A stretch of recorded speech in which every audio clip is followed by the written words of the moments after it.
War and Israel announcing the rescue of another hostage from Gaza amid the ongoing ceasefire talks. The overnight operation resulted in the 8th Israeli hostage rescued since the war began October 7th. Jessica Moore here now with the latest. Jess? Well, Christine and Maurice, 52-year-old Qaid Farhan al-Qadi is now safely in Israel after spending 10.5 months as a Hamas hostage. Local hostage families say they're thrilled for al-Qadi's family, but want a long-lasting diplomatic solution that brings all the hostages home and prevents more bloodshed in Gaza.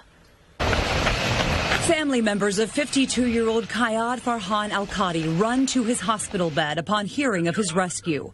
The father of 11 smiling as he underwent a medical evaluation. The Israeli military says al-Qadi was rescued from an underground tunnel in southern Gaza in a daring overnight operation carried out by IDF and security forces. His family had been waiting 326 days to receive the news they did today.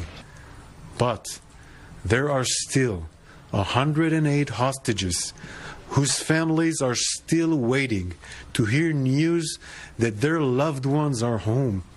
The Neutras from Long Island are one of those families. It's really time to bring them back. It's a global humanitarian crisis. Their 22-year-old son, Omer, was taken hostage by Hamas on October 7th and held captive in Gaza, where he remains. Does it give you hope that the next rescue could be Omer?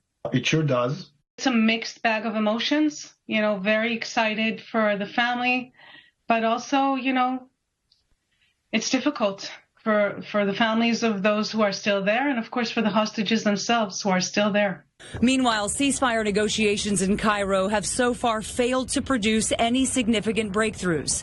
Hamas has stressed the need for a permanent ceasefire after the initial 6-week pause in fighting.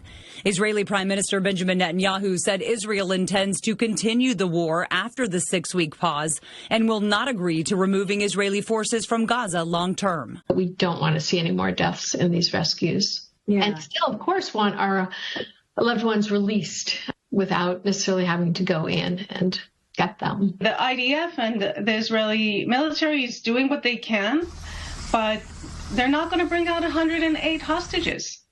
So, we need a lot of pressure on Hamas to release them and on the parties that are involved in the negotiations to finally reach some agreement that will bring them home.